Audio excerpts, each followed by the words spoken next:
Monster, Monster Man, Monster, Monster Man, Jack and Hunter at it again. Monster, Monster Man, Monster, Monster Man.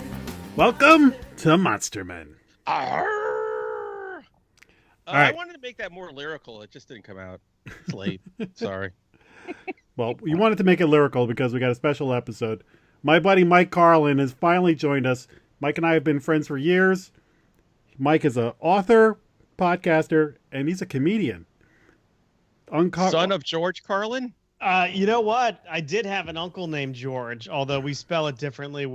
For some reason, it's O-N, not I-N, and that throws everybody off. But I can honestly say I'm related to George Carlin. It's just not the one everyone thinks of. Hey, that's just put it on the marquee. Who's the Carlin that's on the fan? Doesn't he spell it that way? I think he might, yeah. Yeah. Mike, welcome to Monster Men. Well, I'm very happy to be here, and I'm very excited about this topic tonight because it marries two things that I just love, which are kind of horror movies and music. So those are, and then anything else, of course, we want to talk about. I'm sure. Yeah. Well, Oh, yeah. I think the genesis of this is our mutual love, and this can be the first song we talk about. We have a mutual love of Dream Warriors. Oh, Don Dokken. Is this like your wedding song for the two of you? Here's the thing. I think if either one of us mentions this on Facebook, you can then go 5, 4, 3, 2, 1, and the other one is liking it and making a comment. Right. Oh, yeah. I mean, Dream Warriors, just having grown up in the 80s and having a fond appreciation for Don Dokken and George Lynch and Jeff Pilson and Mick Brown. I mean, Ooh, who doesn't know all the members of Dokken by name? Deep cut. we're not worthy. Yeah, I know. Wayne's World. But I actually saw George Lynch a couple years ago. He came to Mohegan Sun with his solo project Lynch Mob. And Mohegan Sun does, the casino up in, Connecticut. They do these free concerts in the Wolf Den with all these, a lot of times it's like aging rock guys. But I saw Booker T and the MGs there once. Well, look at you name dropping. Wow. Hey. Who doesn't love green onions? And anyway, I saw George. They did not play Dream Warriors. What? They did not. It was George Lynch's Lynch Mob, not Dokken. But yes, but a very, very fond appreciation for Dream Warriors and Dokken. That's funny because when I was in college, we were part of the radio station there, and we all hated Dokken. Really? So like they'd send you Dokken albums, and we would just watch them sail out the window across the quad. What year was this when you were?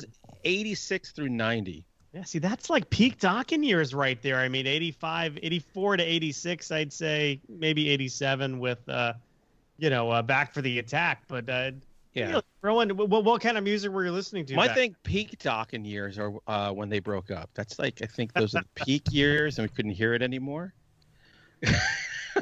Look, we were like Metallica at the time, Metallica and Megadeth and Violence and Raven and Anvil and Hammer. You have much more of an edge to your.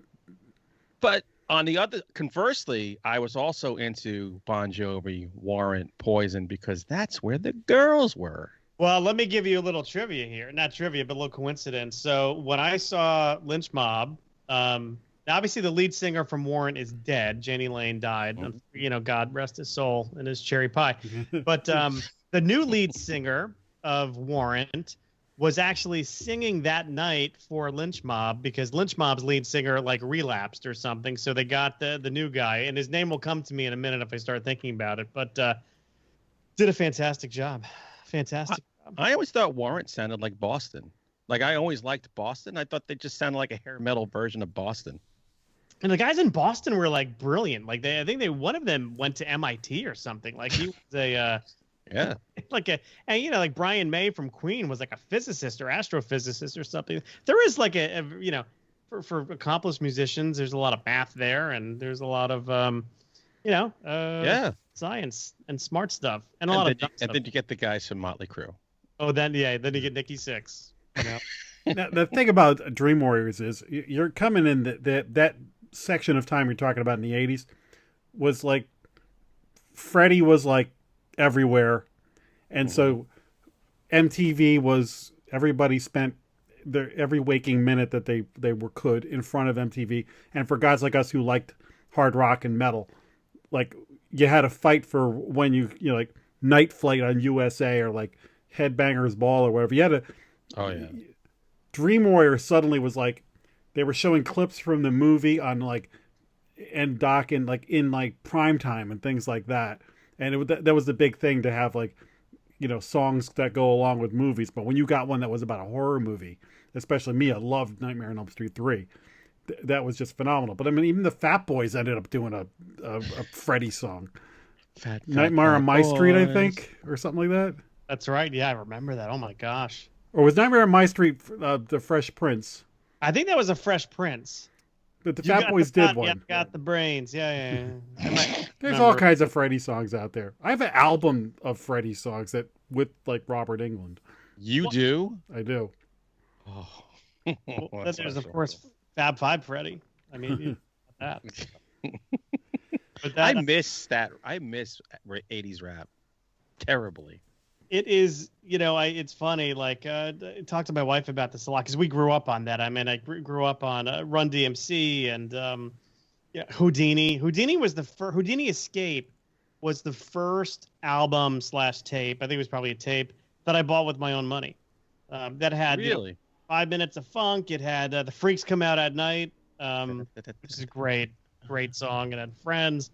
Lot of good tunes on that one. But yeah. Because that kind of music, the hip hop music now is, you know, back then, you know, it may have been about drug deals and killing people, but you wouldn't know because the lyrics were not as obvious. But now it's, you know, there was much more an element of fun to it all. Yeah, like, that's right. If my children start to play it, I'm like, don't play that in people around. Turn it down. And like, you know, I hear my nieces like in her teens like singing, "I had a wet, gushy." I'm like, shut up. Let me do some Slick Rick and Dougie Fresh for you. I'll show you how it's done. That's right. Yeah, I'll take a little Bismarck key. You know. Now, do you remember? Because there's a nice little pocket of '80s metal linked to horror, and one of the Hunter and I were just talking about this before we came on. One of the great all-time super groups was the Dudes of Wrath, who did Shocker. Do you remember that? Oh God, Shocker! Gosh, what a blast from the past. That song was the best part of that movie. Yeah. Oh yeah, I would agree with you on that. Although the movie gets better once you realize, oh, that's Skinner from the X-Files. Now I have a better appreciation for it. Skinner, he just showed up on an episode of Law and Order I watched the other day. SVU. Mitch Did he have the Pileggi. beard going? He did not have the beard. Mitch Pileggi. He just had a. He was clean shaven. Mitch Pileggi. He used to host that behind the scenes of magic thing on Fox. That was Secrets revealed. breaking the magician's code. That's right, breaking the code. I watched every time that was on it because I was always. Did you see the one where they unmasked the masked musician? Yeah. Yeah, what a letdown that was. You're like, who? Yeah, it turned out to be Phyllis Diller, and it was a Scooby-Doo episode. That would have been awesome. That'd have been great. And another rocker that was featured in a horror movie. I remember seeing, I guess it's Friday the 13th Part 6, Jason Lives. Alice Cooper does Man Behind the Mask. Oh, sure. Oh, the Man Behind the Mask. So Great song. I saw that movie in the theater, and then we're all walking out, and then suddenly I'm like, stop. They're like, what? I go, do you hear that? I think that's Alice Cooper singing a song about Jason. Sit back down.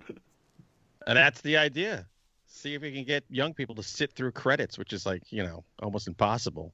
Well, you know who managed to do that was, again, I know this because I just rewatched all these movies with my kids before they went back to school. You know, all those Avengers movies in the Marvel Cinematic Universe, they all had those post-end credit scenes where they would give you a little glimpse. And I didn't catch on until probably the 5th or 6th Marvel movie I saw. I'm like, oh my gosh. You know, Oh, you're one of them. Me and my nephew would sit there going, where are these people going? Don't they know? Oh, I know when I would get up. Like, I don't care for the 30-second thing at the end. See you later. I thought they were kind of clever. I mean, seeing them all in order now, because we watched all those movies. We took like 3 weeks to watch like 23 or whatever it is movies. Oh, Jesus. Yeah, and I actually went down about 15 IQ points during that process. But it was kind of cool seeing, how they teased different things, because it really does show how they planned ahead. But Yeah, now, well, where's that Howard the Duck they've been teasing? Where is my Yeah. Howard the Duck? I would love to see little Howard the Duck. there's now a new thing though that when you're at the movies, it always hits me like right when the credits start. I'm like, oh crap! Google, is there a post-credits scene in whatever movie I'm watching? I'm like, I never think of it before I go to the movie. The one time I sat in a movie where I knew there wasn't, because there never had been a post-credit scene in any Indiana Jones movie. But a friend of mine, we saw The Kingdom of the Crystal Skull, and he's like, the credits are on. I'm like, no, we're going to sit here and wait.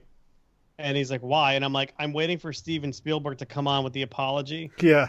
because that movie was so damn bad. Oh So yeah.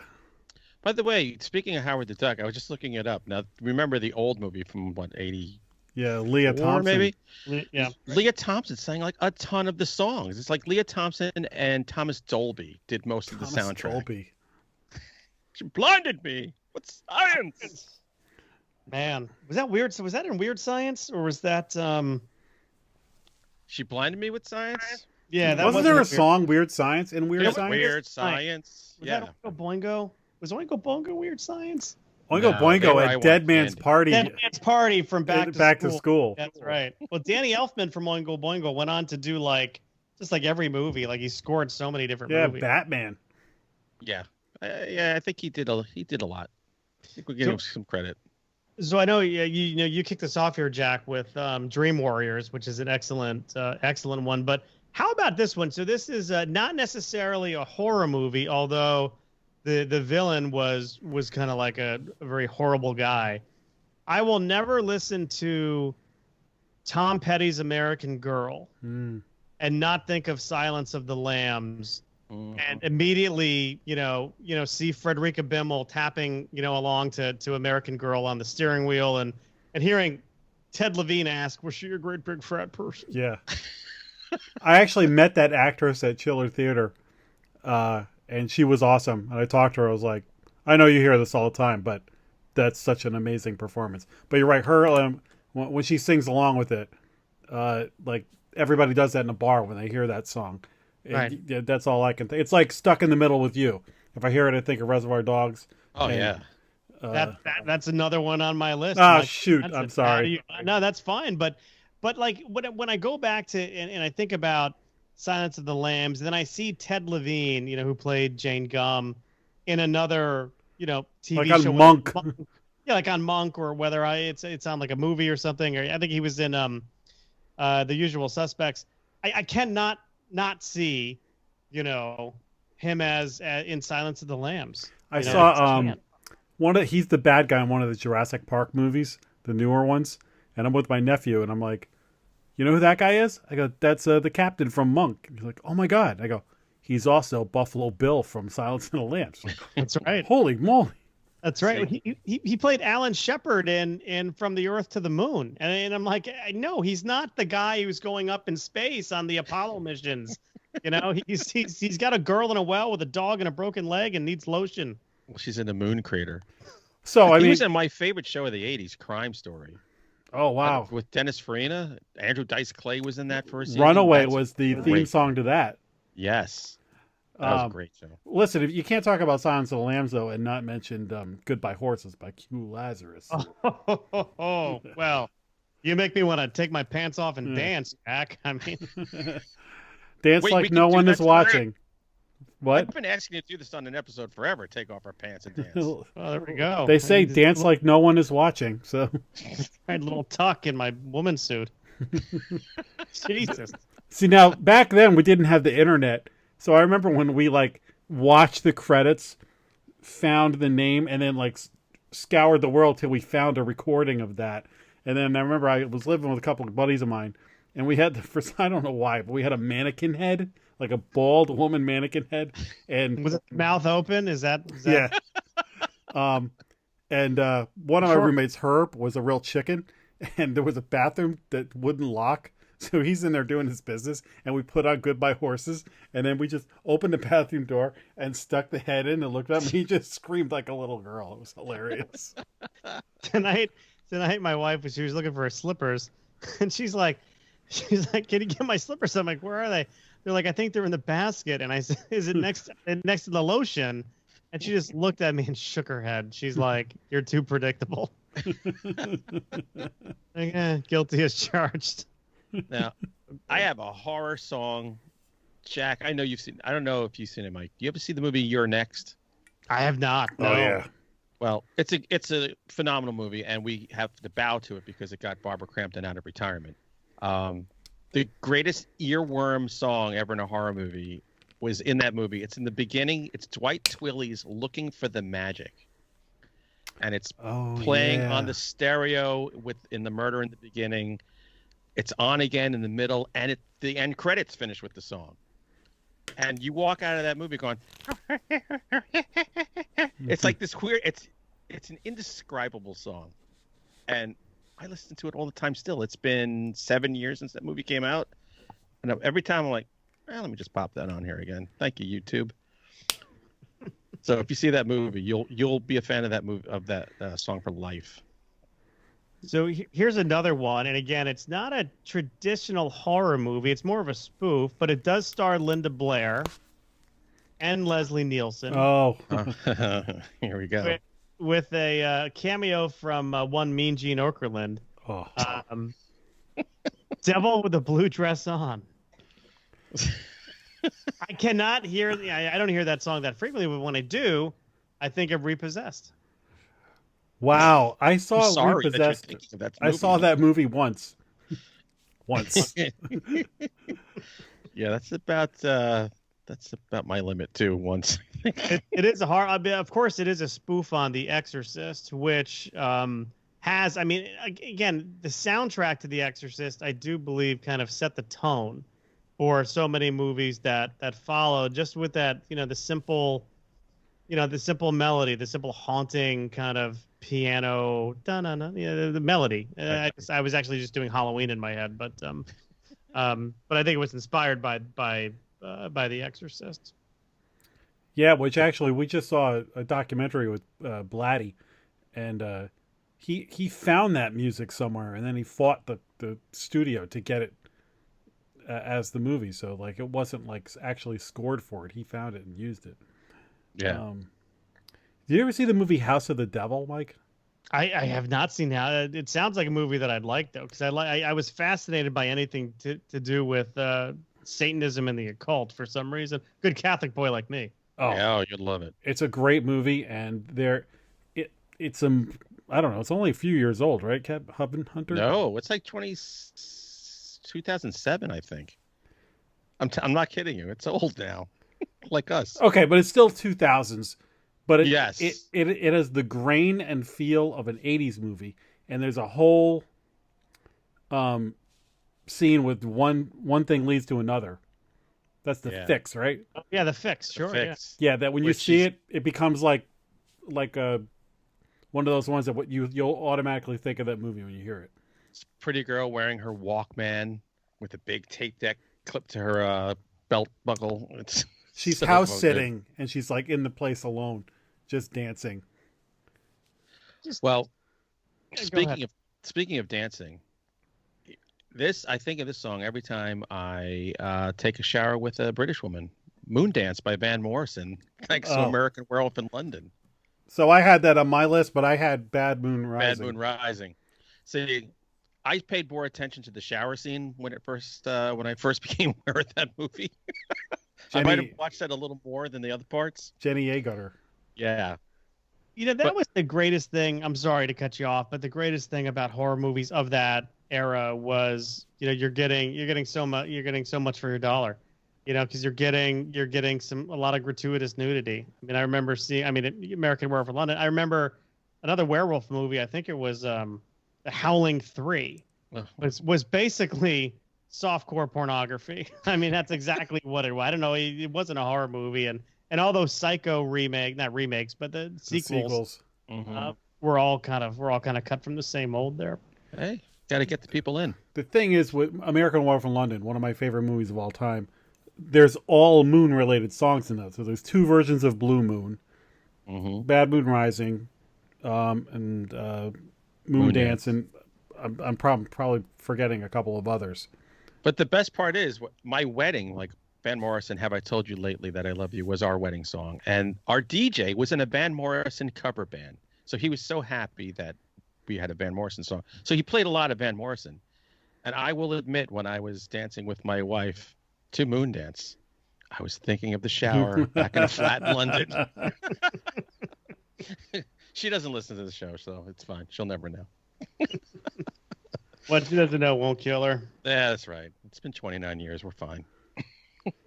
You just mentioned a Walkman before, and I'm like, that brings back memories too. It's like my kids will never know like the art of making a mixtape. Yeah. Because it is, you had to have the dual tape decks. You had to start and record and pause just right. And maybe use the pause button. Maybe you tap it a little bit, and you can have a little funky effect on there. They'll never know. Because they just drag and drop now with Playlists. iTunes, Spotify, that stuff. Shuffle. Here's some links to some YouTubes. There was, if you gave somebody a mixtape, there was such meaning behind it. You were like, oh, if it was a girl, it was all like, here's how I feel about you. If it was a guy, you were like, I put together all the best guitar solos that I own, man, and this is for you. And then, guy, man, then a week later, you're like, so what'd you think of that third song? That's Rainbow, man. Richie Blackmore. Come on. It's Richie Blackmore's Rainbow. Sure.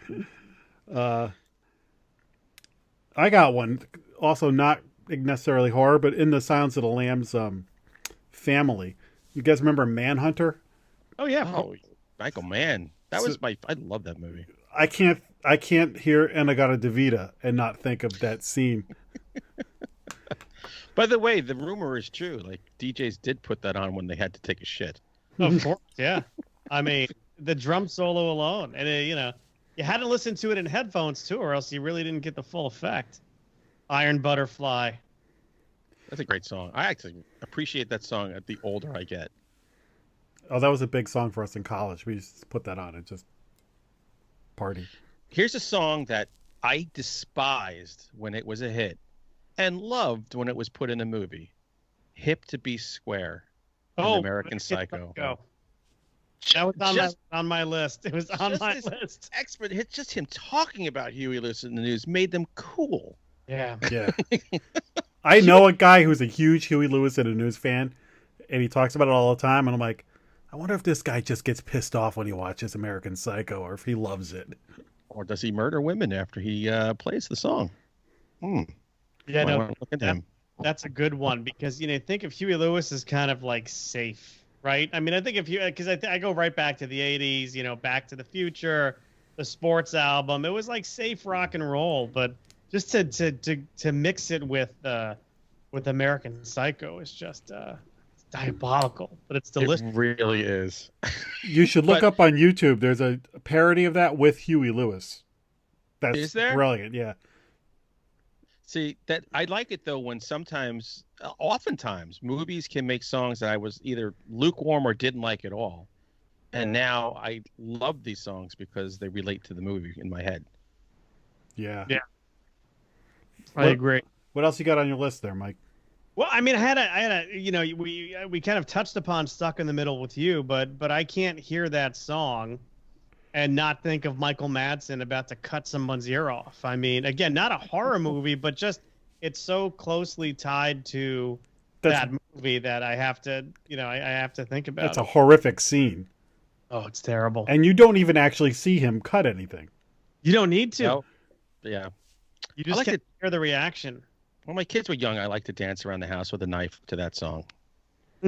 Time to do your homework. Time to go to bed. I love after he cuts off the ear and he's like, huh? What? I can't hear you. It's such a good movie. But I have one that will be near and dear to Jack's heart, and it's not necessarily a horror movie, although it could be. It's definitely a horrible movie, but you can pretty much pick any song from Kiss Meets the Phantom of the Park. So go ahead. I mean, and it could make the list. I mean, there's an acoustic version of Beth on there. I believe it's been a long time since I've seen it, but Rock and Roll All Night is on there. Rock and Roll All Night is the opening credits. So, in that, first of all, I tape recorded that the night that they broadcast it so I could listen to it. They take Hotter Than Hell, and the robot Kiss doubles are playing Rip and Destroy to the tune of Hotter Than Hell to hypnotize the crowd.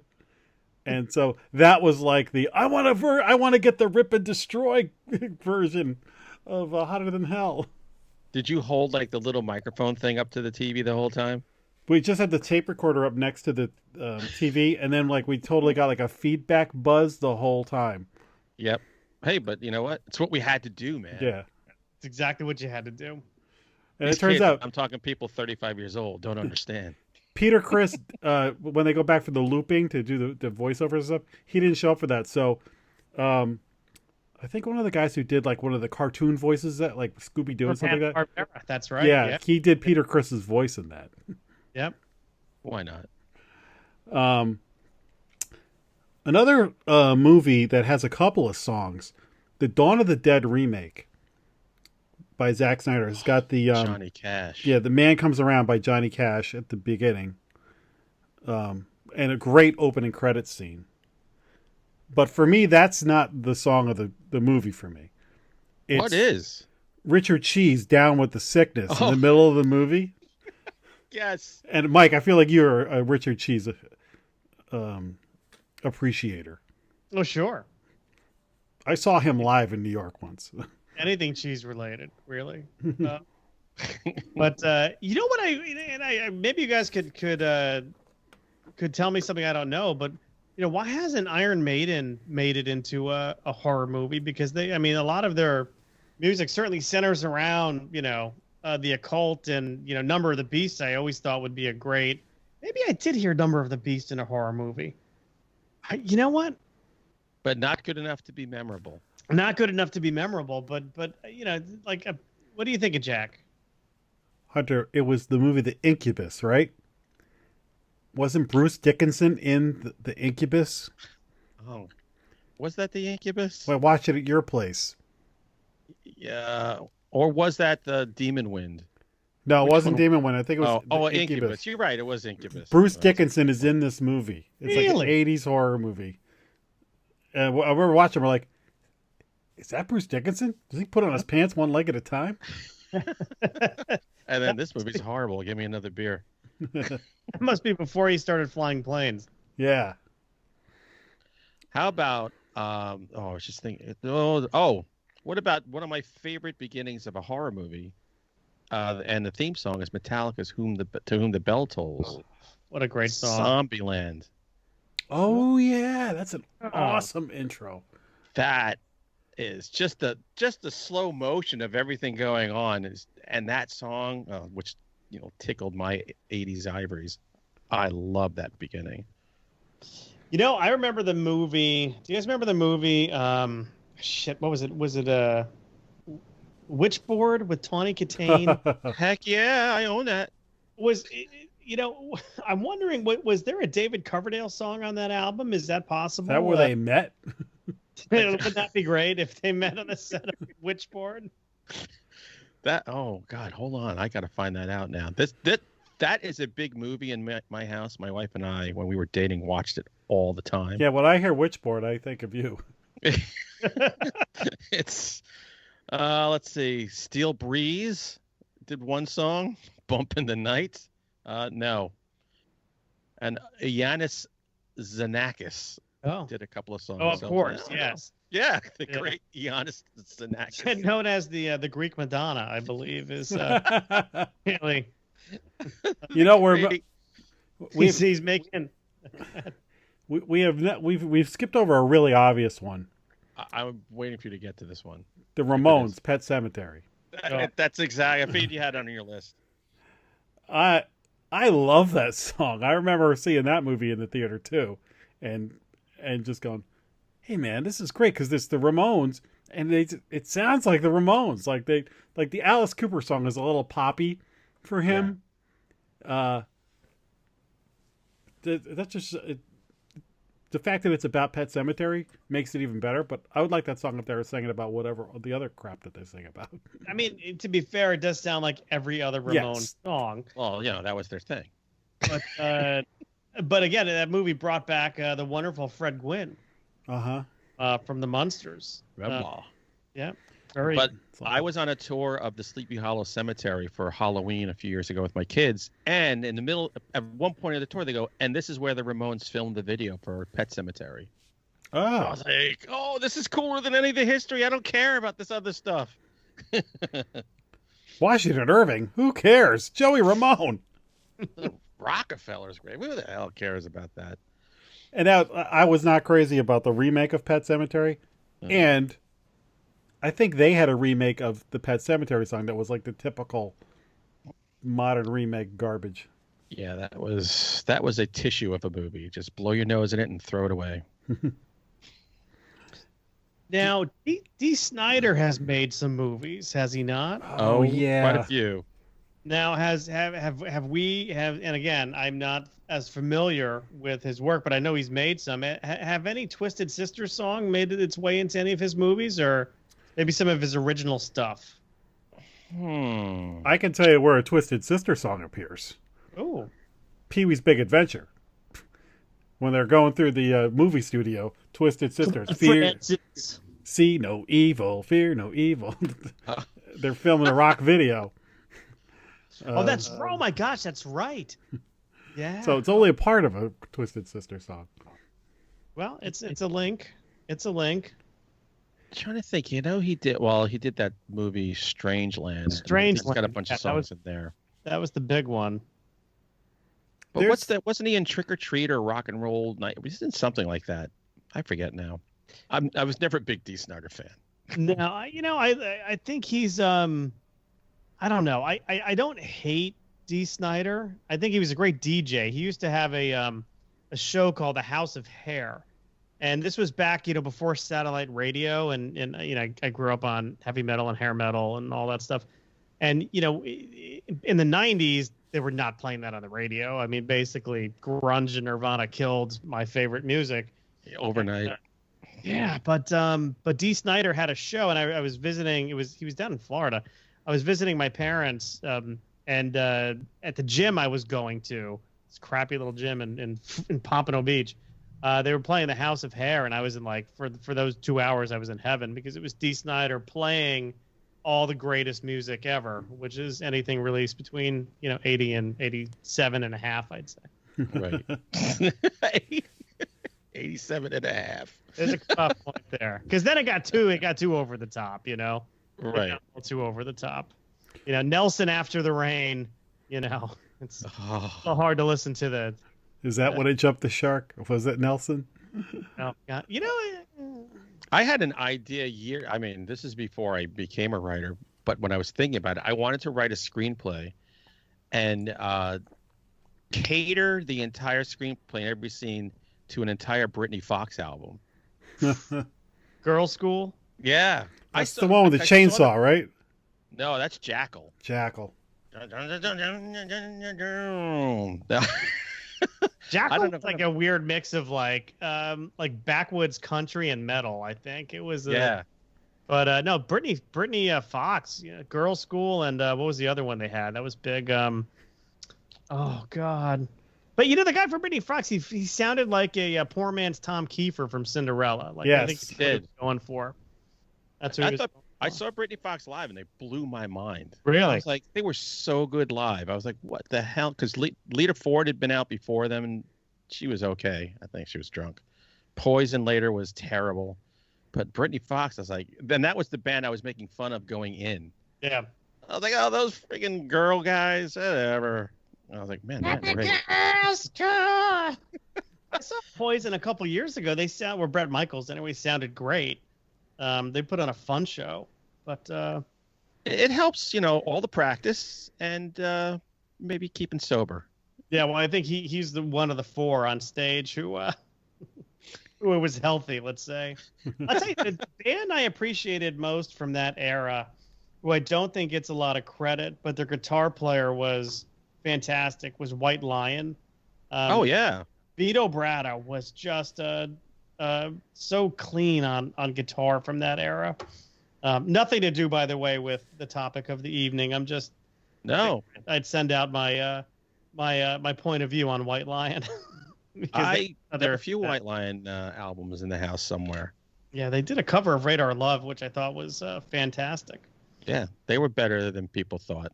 Much better. I remember they opened up for AC/DC, and which is kind of a weird combo because you've got this like Mike Tramp from White Lion was like, He was gorgeous. blonde hair, from Denmark or wherever he's from. You're listening to The Lion's Den, the #1 White Lion fan podcast. After this, we're going to talk about Great White, then White Snake. Yeah. Any other white bands from the 80s we can think of?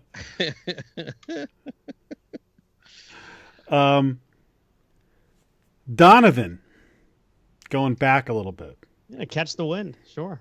Back when Jack was born. Couple of songs. Number 1, you ever see To Die For with Nicole Kidman? Where she's Sure. Yeah. Oh yeah. They play Season of the Witch at the end of that, while the girl's figure skating on the pond where they dump her body.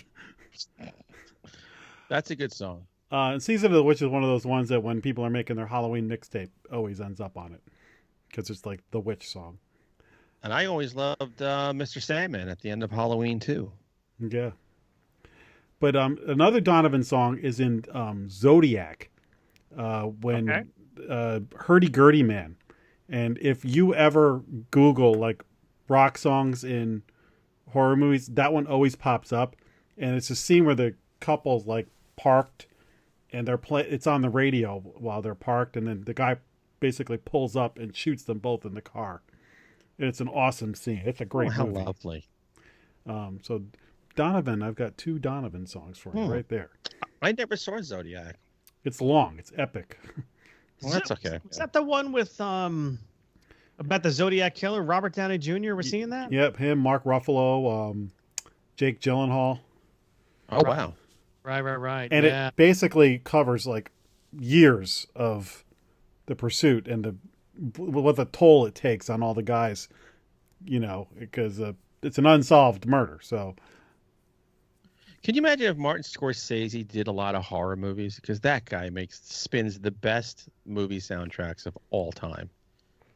They've got it. That's got to be factored into the budget, right? I mean, it just amazing from Goodfellas, even Wolf of Wall Street. I mean, just great music on those, and since it accompanies it so well.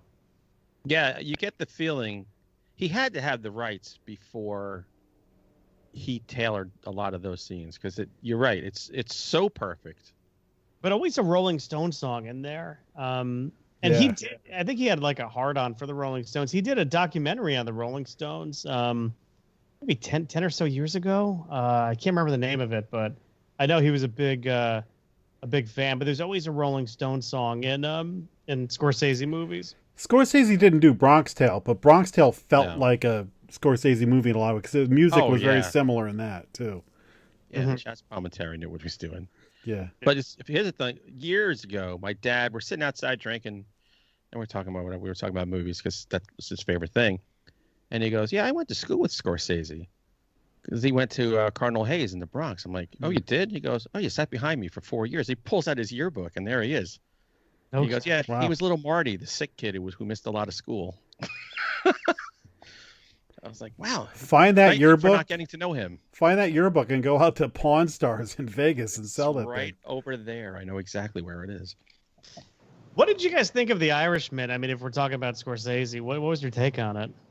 As an Irishman, I haven't dipped my toe in that 4-hour thing yet. I thought it was too long.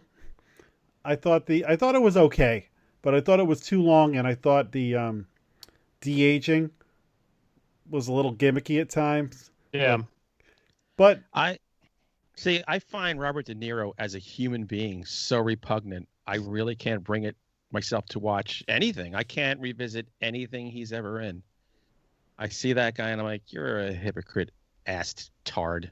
So he's kind of ruined himself for me. Thank you.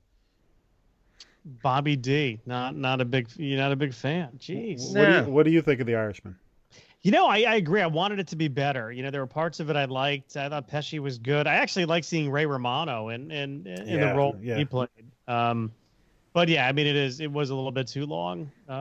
Was a bit too long. It wasn't wasn't Scorsese's best film in my point of view. Oh, I finally get a big movie, and it's the worst one. Oh, Bobby! I think I've seen every episode of Everybody Loves Raymond like 17 times. Oh, did you ever watch? I used to love like going away on like work trips and like sneaking out early. I'm like, oh, TBS is going to be playing Raymond for 3 hours, and I'm just going to sit and watch it. There's a block of it on every night before I go to bed. There's like, I want to say a solid 5 or 6 episodes in a row on TV Land, and that's my wife and I watch before we go to bed because it's either that or Rizzoli Isles, and I hate to admit that. Rizzoli Isles. I love those books. I really, it's funny. I interviewed Tess Gerritsen. You did? I did. Yeah. She was one of my my little A-lister interviews. And she and I asked her. I said, "Hey, what did you think of the TV adaptation?" She's like, "I don't think of the TV adaptation of it." I think of the money I got, and but they did put her in an episode in the final season. They gave her an on-screen part. Yeah, I watched a couple episodes. I was like, oh, that's nothing like it should be. Like anyone who's ever read the books wouldn't do this. But no. But the eye candy isn't so bad. No, that's true. Not bad to fall asleep to. But quickly on Ray Romano, did you guys ever watch Dr. Katz, the cartoon? God, Hell yeah. I love Dr. Katz. Ray Romano was always one of his patients. I didn't know that. Oh my God, it's been a while. Jonathan is very funny. There's one where he's talking about where he's driving, and then he sees a spider on the windshield, and then he realizes the spider is in the car, and so it's all about the panic. He's like, and then I realized the spider's in the car. I'm like, oh my God, get out of the car! The spider's in the car! The spider's in the car! To this day, like every time I hear Ray Romano, I hear him yelling about the spider. It's funny. I was talking to a friend a few weeks ago, and I'm like, hey, remember that show Dr. Katz? Your mom used to make us watch. And he's like, my mother never made us watch that. I'm like, no, it was John Lovitz. He's like, no, that was something else. That was a critic. The Critic. Oh my God, how much fun was that show? That show. It stinks. I mean, laugh out loud funny. The Critic laid the groundwork for Family Guy. I agree, 100%. 100%. I mean, it with no doubt. Well, we were talking about movie soundtracks. I know, I veered off from traditional horror, but there are some movie soundtracks out there that just stand out. Do you guys have, regardless of genre, can you pick a movie and say, man, that movie soundtrack was just unbelievable? Well, I mean, for me, but it doesn't have any there's no stars in it. It's the sound, just basically the soundtrack from It Follows. It's my favorite horror movie soundtrack of all time. Mm-hmm. But it doesn't have, there's no D. Snyder popping up in there or anything. But I love that. Yeah. So are you talking about like the scored music or like here's the songs? Anything. It could be the song, the score. I mean, I have one with a bunch of songs, but Van Helsing. A terrible movie, great soundtrack. Pulp Fiction is. I mean, everybody had that CD. Yeah. Kill Bill. Kill Bill's got the pan flutist guy is on that. Zamfir. Zamfir. Oh yeah. That Kill Bill soundtrack is killer. There's a lot of great stuff on that. I'm going to throw out a movie. And then this was before all the big blockbuster Michael Bay Transformer movies. But back in '85, there was Transformers the movie. Yes. And that had a soundtrack that was just amazing. It was like mostly hard rock and metal, but there was a Weird Al song on there. Wow. Dare to Be Stupid was on there, but it also had Dare. It also had a song that wound up in Boogie Nights called The Touch, which was fantastic. Well, now you hit one. Boogie Nights has a Boogie Nights, great soundtrack. We have that in the house. I mean, how many songs in that can you say? Like, if I say Sister Christian, you think of Boogie Nights? Forget about it. The first car accident I ever got into in my life We were driving. We were here in Stamford. I was 16. I had my license for exactly a month. So I think I got my license on October 1st. This was November 1st. I'm driving and this is probably why they have this rule now in Connecticut. You can't drive with anyone else in the car until you're like 45. But I was driving we were volunteering with my church youth group to the Special Olympics dinner. And we were all going to be waiters. And we're driving in the car, and Sister Christian comes on. And it's me and my buddy Chris in the front, and then 3 people in the back. And one of the girls in the back is like, "Who sings this song?" And I say, "Night Ranger." And she says, "Who?" And I go, "Night Ranger." Boom! Rear end somebody.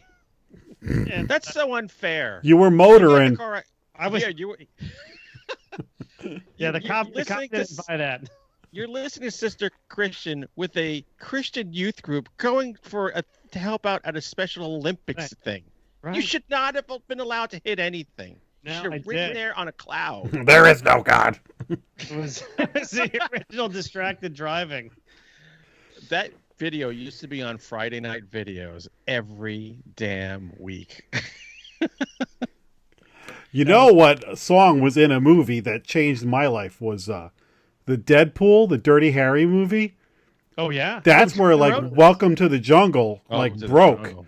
And I saw that girl I went to college with lived in Pearl River, and we were all down there for a weekend or something, and we saw that. And I came out of the movie there was just like going, "Welcome to the jungle." I couldn't wait to get my hands on that record. Like it was changed. And man, was that? Let me tell you, I'm an idiot. When we got that delivered to the radio station, we got that and Dangerous Toys. Oh. So we all went. We put each on, and I was like, man, Dangerous Toys, they are way better. These guys are going to be here forever. Dummy. Oh my God, "Scared" was their big song, right? Hey man, I think I like being scared. That was it. Yeah. Wasn't a terrible song, but Jim Carrey was in that movie. Yeah. And, I that was think one of his first film roles. I mean, he was in Once Bitten, and then he was in Deadpool or the Deadpool. But here's another 80s one. Jay Giles did the theme to Fright Night. Oh, Yes, that's he Jay. did. Yes, he did. That was a good flick. And if you like Jay Giles, get any Adam Sandler soundtrack. I think he has a Jay Giles song on everything he's ever done. Oh my God, What are you missing? we are missing a giant one. Speaking of the 80s, the friggin' Lost Boys. Oh, yeah. Well, good Lord. What do you got? They got Echo and the Bunnymen doing "People Are Strange" at the beginning, and That's then right. of course A good version. "Cry Little Sister." I forget who sings that, but that is "Thou shalt not fall." Creepy. That was just so creepy. And Lou Graham from Foreigner does a song on that soundtrack. That whole soundtrack is great. Yeah. Who sings "Gonna Have a Good Time Tonight"? Is that In Excess? I think it is an excess. I think it is an There's excess. a lot of good songs. And then Oily Saxophonist. Yes. I just started watching, and I'm 20 years too late on this, but 24 with Kiefer Sutherland. Oh God. My daughter and I started binging it, and I found myself getting pissed off that I'm like, we go to bed. It's like 2 a.m, Maggie. It's like we have stuff to do tomorrow. Especially the first like 4 or 5 seasons of that show, you cannot stop watching it. I know it's a problem. It's a bit of a problem, but that reminded me because Kiefer Sutherland, of course, was in the Lost Boys. And every I time can't believe I didn't remember that. Mike, I named one of my daughters after the girl in that movie specifically. Oh, really? Yes, so I have a star in my house. Oh gosh, I named one of my daughters Grace after the last song on a U2 album. My wife's like, "How did you come up with that name?" I'm like, "I don't know." Because Maggie and Patrick are both family names, and then I'm like, Grace. Hey. And she's like, "I like the sound of that." I'm like, "What?" Because the album All That You Can't Leave Behind came out like maybe a few months before they were born, and that's how you got your name, Gracie. If you're listening to this, which I'm sure you're not, because you have Is her middle name Edge? Her middle name is Bono Edge Adam Clayton. It's Grace Bono Edge Adam Clayton Carlin. Zootopia, Carlin. It flows. I like it. Sir. So, any other songs you want to touch on? Because I understand you have a story about the Warrens, the famous ghost hunters. We're here in Connecticut. So, if we're done talking songs, if you got anything else, if not, I've got no more music to speak of. This is perfect because we did a whole episode once just on the Warrens. I mean, and since we're all in the same area, we've all had personal experiences with the Warrens. So, would love to hear yours. Lorraine is a great kisser, by the way. Or she was. I'll say that right now. I She has mean, a pretty mouth. so's Ed. I was introduced to the Warrens. So my junior year in high school, I had this teacher who was all into, like, I went to a Catholic high school, all into the occult. God, I'm trying to remember her name. It'll come to me. Mrs. Keogh. Mrs. Keogh, and like it was like the end of the school year where they're just basically trying to screw off. And she's like, I'm gonna play you something, and she plays us this tape of the Warrens, and it was like Ed doing an exorcism or something like that because he was the demonologist, and like, oh yeah, this is kind of cool, you know. It was great just to get out of class. And then when I was a freshman at the University of Connecticut, or like early on in my tenure at UConn, the Warrens would come every year to Jorgensen Auditorium, and I asked my brother preceded me at UConn. He's like, yeah, their kid lived on my floor. He was a psychopath. But that's not the story. The story is I went to Jorgensen with my buddies, and we watched it, and they freaked the hell out of me. I mean, I kind of bought it. Like, they gave a great presentation. I know, like, the rational side of my mind is like, this is probably all bullshit. But then I'm like, Annabelle could be real. And then all of a sudden they're showing, the white mist of the ghost caught on tape or whatever. Oh, you saw the White Lady tape? Saw the White Lady tape. They played the White Lady tape. Wait, pause story. Sure. Did you actually see a white lady, or was it a pile of garbage? I have no idea because we were so far back in the auditorium. It was like, it wasn't like a movie theater. It was a place where they put on, like, musicals and plays and stuff. So they had like a movie screen, but it was small. So they played it, but you couldn't really see it. But it didn't matter because they had planted the seeds in my brain. And I remember walking back to our fraternity house was off campus. And I remember, like, it was just like I went with a bunch of friends of mine who were going back to their dorms, but I wanted to go back to our house and do what it is we do at our house, which was enjoy the adult beverages. And I was like, I sprinted, and our house was about a half a mile off campus, and I was a runner at the time, but it was like the best half mile of my life because I was like, getting back is like, like every time I was walking, it was like the fall and everything was quiet, but I bought into it like hook, line, and sinker. But it's because, think of it, it's the time. Like now, like my kids, all they've grown up with, I think they think most of the TV is in like night vision, and everything looks green. So they've been inundated with it to the point where I think if a spirit lifted them off the bed, they would just go, "Can you put me down? I got to get back onto TikTok or whatever." But with us, you didn't hear that kind of stuff, and to have somebody telling it to you live, it's pretty intense. Yeah. Like, even when I saw them, I will admit, between me and a couple of friends, we had consumed an entire bottle of Jägermeister on the drive there. And so, but it even was cutting through that thick haze of that wonderful German liqueur until my friend would just blow the whole scene up and just, say something asinine to them just to piss them off. But they were fascinating, and there were people there who would come out of there. Some of them came in and kind of freaked me out more than anything. More than any ghost was the people coming there. And then others would come out like crying and shaking, and it was like, wow, this is like going to some revivalist tent or something. Yeah. Let me tell a quick story about the Warrens. So Hunter and I used to work together, as you know, and a guy who worked with us used to do side work for the Warrens. And so he would talk about it every once in a while, but he was kind of tight-lipped about it. So we were flying out to San Francisco together for a work trip. So I go, all right, time to talk Warrens. I want to hear everything. He's like, all right. So he told me, he said, first of all, and I forget the exact breakdown, but it was basically like 80% of this is garbage. Yeah. There's another 10% that was weird. I can't really explain that. I don't know what the hell was going on there. And then there's the last 10% that is like, oh my God, what the hell just happened? So he said he saw a screwdriver fly across the wall of the room.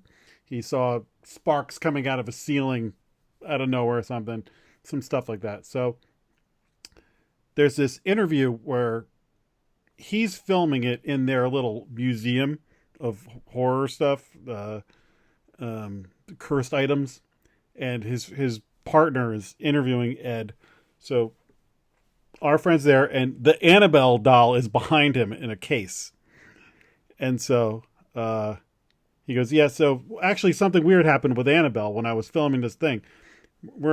We set up, and I kind of look back at her, and then I go back to the thing, and an hour later or whatever, we're done. And I kind of look back, and Annabelle had been like in the case like this, and when I look back at her again, she had shifted and was looking the other way, and she's in this glass box. So I go, That's kind of freaky. Did it freak you out? And he goes, yeah, a little bit. And I said, did you ever consider that Lorraine was on the other side with a stick? And he goes, that actually also occurred to me. Her chicken poking stick. Yeah, we saw a video once of her in her house, and there's like a live chicken walking around in the kitchen. So Yeah. In the end, she had roosters and chickens in the house. Oh my gosh. Why Yeah. not? I used to drive by that cemetery all the time because my sister lived up in Easton, like a mile away from it. So we used to drive through it, and I'm like, it used to freak me out. we did a show there. We did a live event there. Did you see anything? Did you see the white lady? We did it during the went- day. Yeah, so we did it during the day because we were too old to go to jail for breaking in at night. But we did catch something on EVP. So we caught an answer to a question, which was kind of weird. If it is, I don't know. It said, But it said, yeah. But it also could have been me breathing heavy. that's true. But we also, Jack breathing in Minnesota. if you go back and watch the episode, I went there. We saw the Warrens, learned about that cemetery, and then me and a friend of mine had some time off, and we just went up there one day and took pictures. And when we got them developed, he got one that in one of the windows of the house next to the church, there's like, it almost looks like a skull being like a slide projector of Skeletor, Frank Langella's Skeletor. It kind of like you can see a face in the window if you look, and we had it at work, and somebody would walk by and it was just a picture. They go, oh, there's like a skeleton in that face, or what, like there's in that window, whatever. Some people, it was like a Rorschach test. Like some people would see it, some people wouldn't. But so it's generally clear. But it also really is the way that the white light is reflecting. But it's genuinely like a cool thing. But the cool thing about it was, I took the picture of my friend with his camera, and he's superstitious.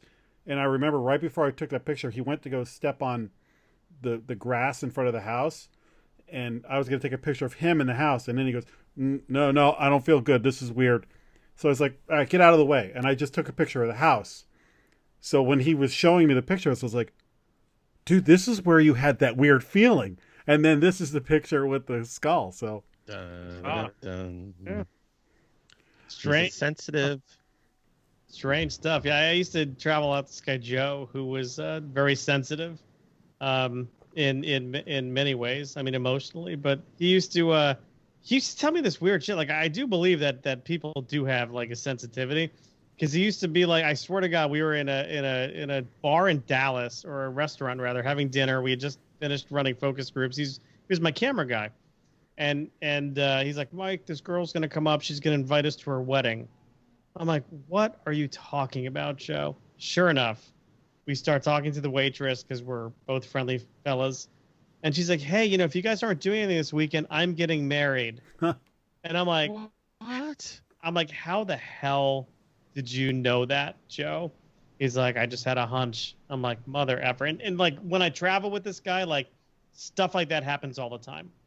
Wow. It's I And do agree. Because look, we define time as linear, but I think it's a human construct of linear. It just helps us make sense of things.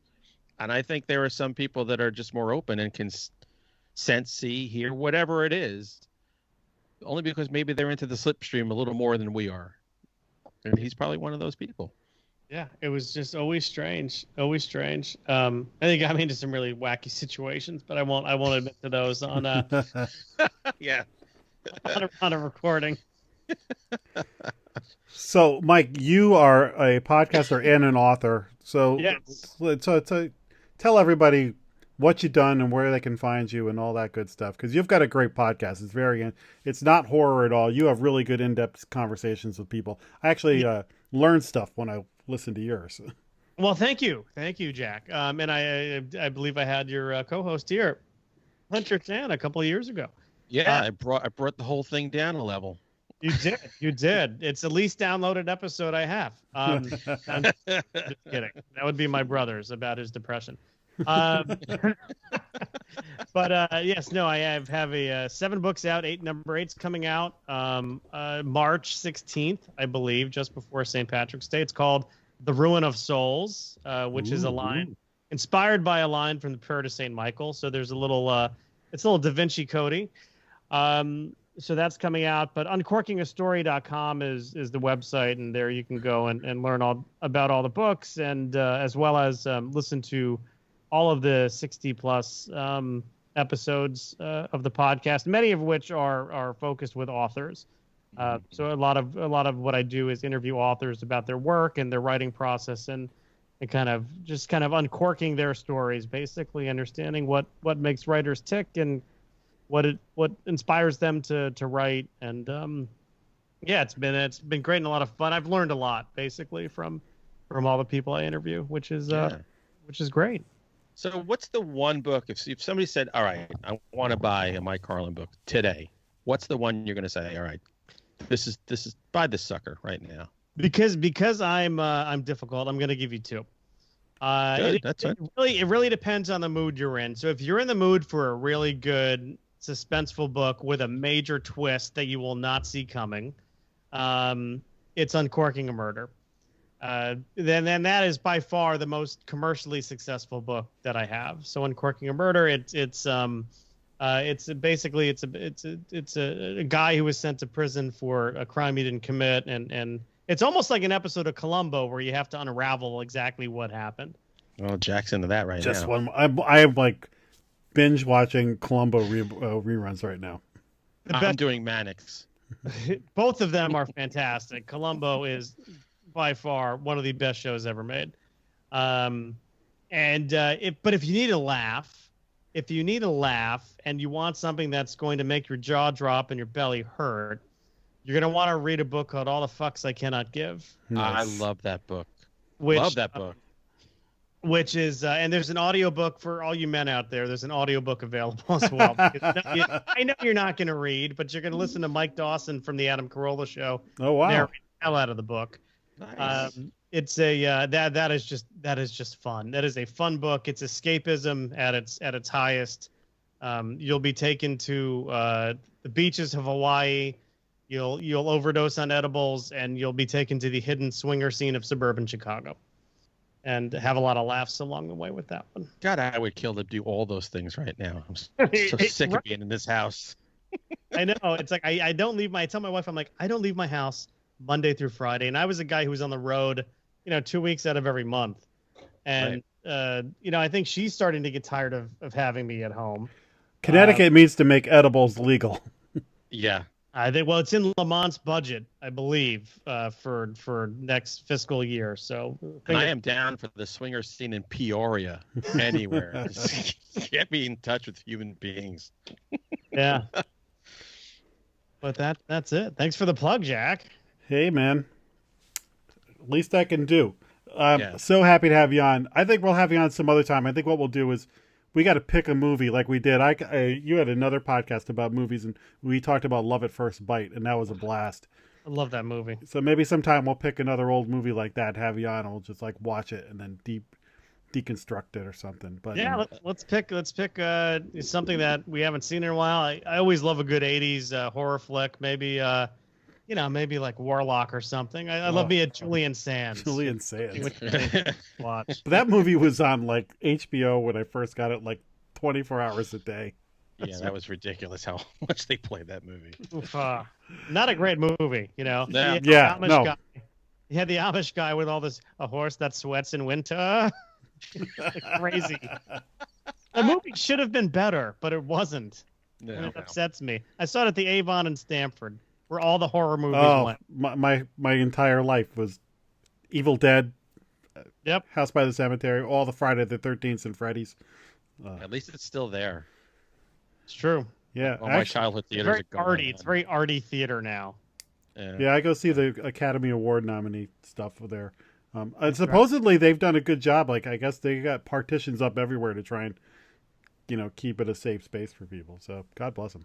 Just Yeah, go what- in there with one of those dry cleaning bags. Just put it over you and just sit there and watch your movie. See Have fun. Black Christmas. I wonder if that movie theater that Pee Wee Herman got busted in is COVID safe. I'm definitely bringing Junk. I'm definitely bringing hand sanitizer after that one. This place is really sticky. My feet are sticking to the floor. The dueling bad Pee Wee Herman, Paul Rubens impersonations. That seems like a good place to stop. Yeah, All there right. we go. So everybody, buy Mike's stuff, listen to his podcast, That's right. and we'll see y'all next time on Monster Men.